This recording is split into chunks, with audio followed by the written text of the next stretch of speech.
Hello, this is Tom Wilcox from Ansonia Wines with a brief overview of the July futures issue. Our first producer is the Domaine Roger Belon, and we're importing 4 of their white 2017s and 3 of their red 2017s, and these are all wonderfully priced, really easily approachable young. We think these are going to be as good as any of his wines have been. The next producer is the Domaine Bourmand, which is a brand new producer for us. We're very excited to start importing from them.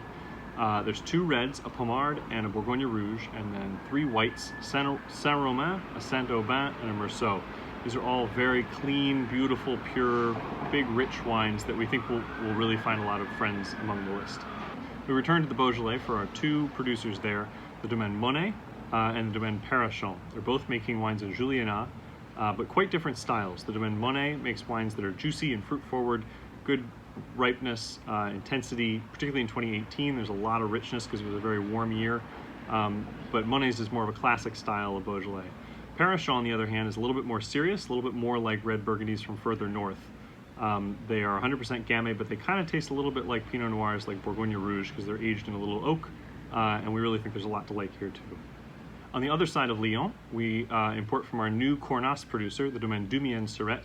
We have their regular Cornas, which we imported last year in very, very small quantities, and then we have 2 new cuvées from them.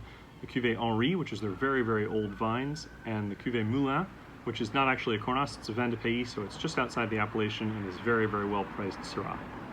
In the Languedoc, we return to the Clos Bagatelle for 2 really nicely priced house wines. They are Syrah-based, nice blends from Saint-Chinian, very high elevation in the Languedoc.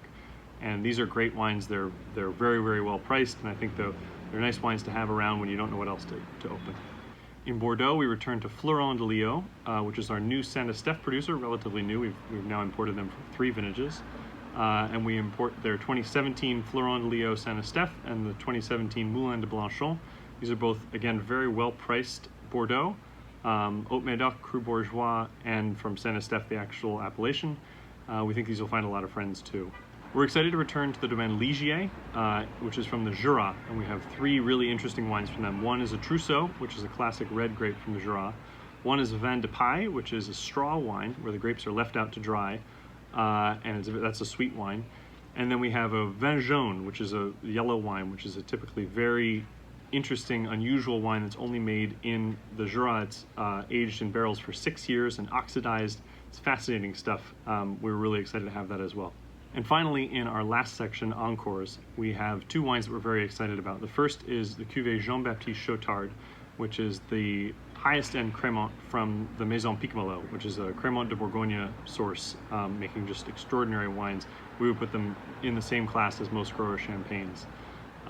Jean-Baptiste Chotard is a cuvée of Chardonnay and Aligoté, and it's raised on the lees for 5 years, which is more than many champagnes. This is just extraordinary Crémant. It's really pushing the boundaries of how good Crémant can be. And then finally, the Chateau Ramafort. We have a very small allocation of their 2010 Cru Bourgeois, which is a lovely wine. We wouldn't advise aging it anymore, but to drink now to the end of the year, we think it's going to be delicious. If any of these sound good to you, submit an order form on our website by Sunday, July 21st. And you can find that at ansoniawines.com/futures.